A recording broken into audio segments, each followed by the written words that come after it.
Our Dracula is very different to the Draculas that we've seen before in other forms of literature or in movies and things like that. He's not a kind of quintessential evil guy. It's a tale about someone that doing good ends up being evil. It's not black and white, it's very much shades of grey. We showed the journey of Gabriel in the first game, from light to darkness, and in this game we go from dark to very, very dark, and it's a much more crueler tale, a much darker tale. And I think that following a character that you can identify with is really important. So we wanted to have a guy that people really saw, really felt for him, they understood how he got to that place.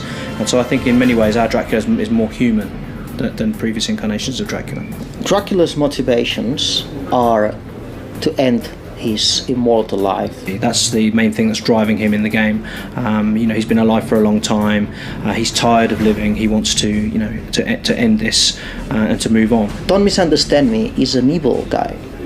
He embraced evil for real, and you're going to see that in the game. I think Dracula is quite a scheming character and a very intelligent, predatory animal, if you like, and he's looking to settle some scores. We specifically designed Dracula as a character that people could identify with. Our early designs of Dracula were much more kind of a very powerful character, but we wanted to give a top throwback to how he looked in the original game. So when making a game, you need to be careful about designing characters, especially main characters, especially Dracula.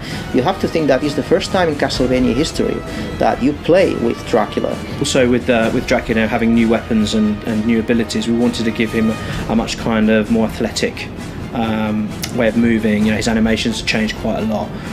We wanted to make him look cool. His hair is longer. He's more refined, if you like, more sophisticated. In Castlevania, Dracula's been always a bad guy that appears for a few moments and goes woo, and that's it. We wanted to build a real character with emotions, with contradictions from day one. So pretty much Gabriel was our Dracula from day one. Did they tell you that blood would fight against blood for all eternity? We'd already done a lot of the work already with the motion capture actor, so there was kind of like a guide, if you like, to go to. And I think what Robert's brought to the role is he's made Dracula really dangerous, and you can sense the evil, you can sense the kind of predatory nature of the character that wasn't there before, and I think it really comes across. And that's something he was very certain that he wanted to do on the voiceover section, because we kind of wanted him to imitate what the other actor had done.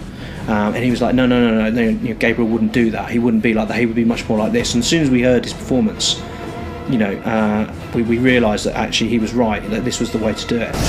I am no longer Gabriel, woman. I am the dragon, Dracula. I am the Prince of Darkness. I think my favourite Dracula in cinema is probably Gary Oldman's portrayal of Dracula in the Francis Ford Coppola film. It changes quite a lot between, a real person with emotions. He loves, Winona Ryder's character, and the love between them is quite, very powerful. But also, he's kind of this nasty, he's this monster, and we see that really clearly. And I really think his portrayal was probably the best Dracula I've ever seen. I also loved the previous one, especially Nosferatu, the old, very, very old movie.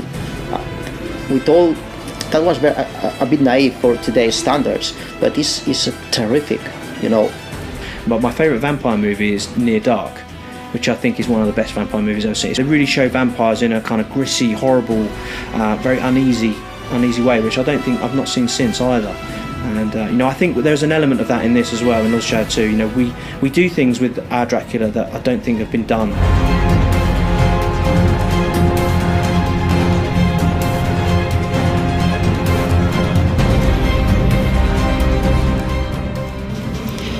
So I hope that's given you a deeper insight into our Dracula from Castlevania Lords of Shadow 2. If there's anything else you'd like to know, please send in your questions to the Twitter account address displayed on the screen, and I will answer them on behalf of Dave in a response video coming up soon.